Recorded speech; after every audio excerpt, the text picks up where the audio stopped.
Welcome back to New Jersey Power and Politics. I'm Eric Lanskroner. Terrorists struck again this week. The world waking up to the news on Tuesday morning, this time out of Brussels, Belgium. More than 30 dead, hundreds injured at an airport and metro station. And that leads to the inevitable question, just how safe are we here at home? My next guest is Michael Valenti, former chief of counterterrorism with the Port Authority and formerly with the FBI's Joint Terrorism Task Force. Welcome to the show, Michael. Thank you, Eric.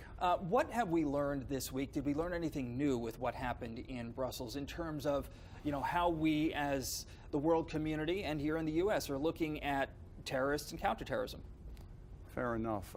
In regard to Brussels, I think the significant issue with Brussels is that with NATO in Brussels, the European Union in Brussels, it has some significance as far as that being an epicenter of the economy, military strength, and a symbol, much like it was for us on 9/11 with the World Trade Center. So obviously it's in Europe, it's not here domestically, and I think that the way the attacks took place, the synchronization is material in that you had two different locations hit in a short period of time.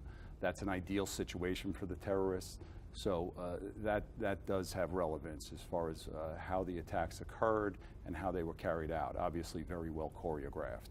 There was an admission in the wake of the attacks in Brussels as well that authorities there didn't realize at first just how sophisticated and perhaps how large the terror cell or network was over there.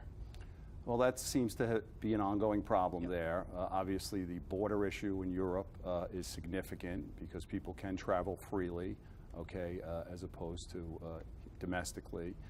That is a major difference, but people can travel freely. You have these ISIS fighters coming over from Syria.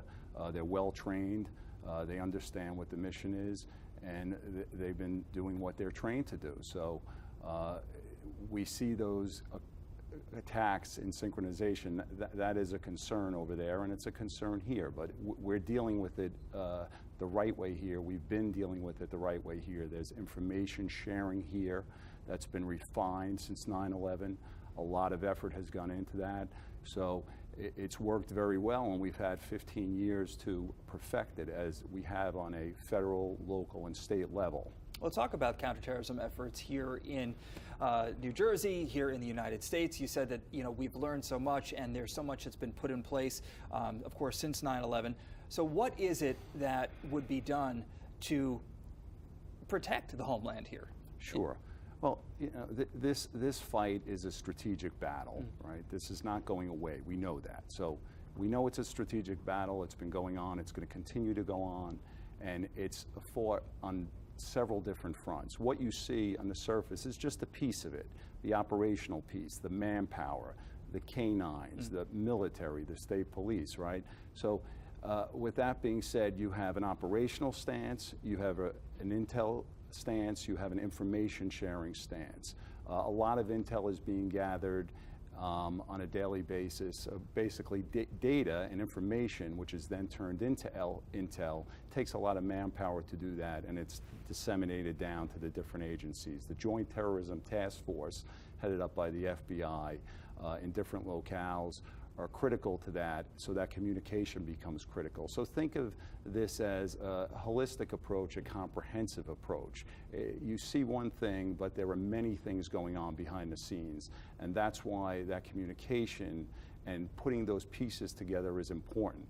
I think now, more than ever, because of what's happened overseas and them being effective, we have to continue to have that good communication between the federal, state, and local levels. And when I say good communication, I mean face-to-face when necessary at a high level, right? That doesn't always happen just because there are other things to address. There's other crime out there beyond terrorism that has to be addressed on a daily basis. Manpower is limited.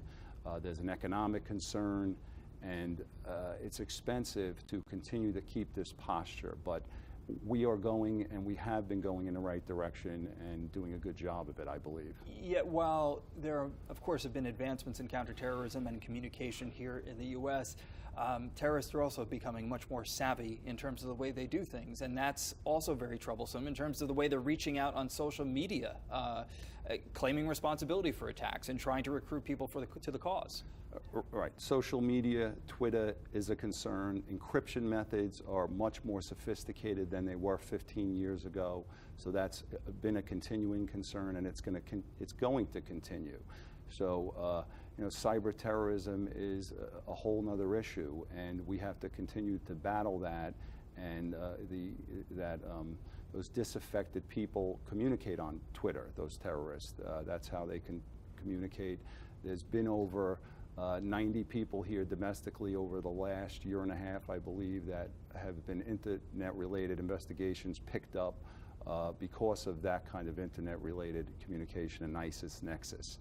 So it is out there, it does exist, but we're addressing it. But we have to continue to stay vigilant. We have to continue to refine our methods, both operationally and from an investigative standpoint, and mix things up, right? Because they're watching.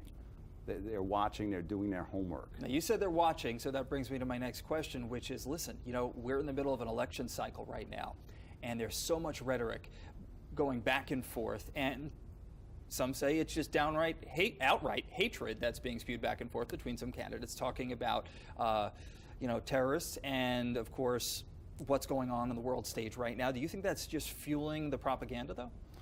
Well, staying out of the political arena and focusing on the law enforcement arena, okay, the police chiefs, the local authorities, NYPD, the commissioner over there, the Port Authority of New York, New Jersey, they understand the communities they police. They understand it better than anyone. And they understand that it's critical that we have good outreach to the communities, that we have communications with those communities, and that we don't isolate and alienate those communities, right? We don't want to stop an incident when it gets to a hard or soft target, a critical point. We want to stop it months before or weeks before. We want to stop it with information, right? We want to be aware, but we don't want to be in fear. And we want to ideally get information from someone in that community who's assisting us. So information is our best friend, and you don't get information by alienating people who can give it to you. That's how I look at it, and I think that's how the intel community looks at it. The people who police venues know the people in those communities and certainly understand how to deal with them. All right, Michael Valenti, thank you so much for your time, for your expertise. Thank you, Eric. Appreciate you being here. Take care. All right, keep it right here because we have much more to come on New Jersey Power and Politics right after the break.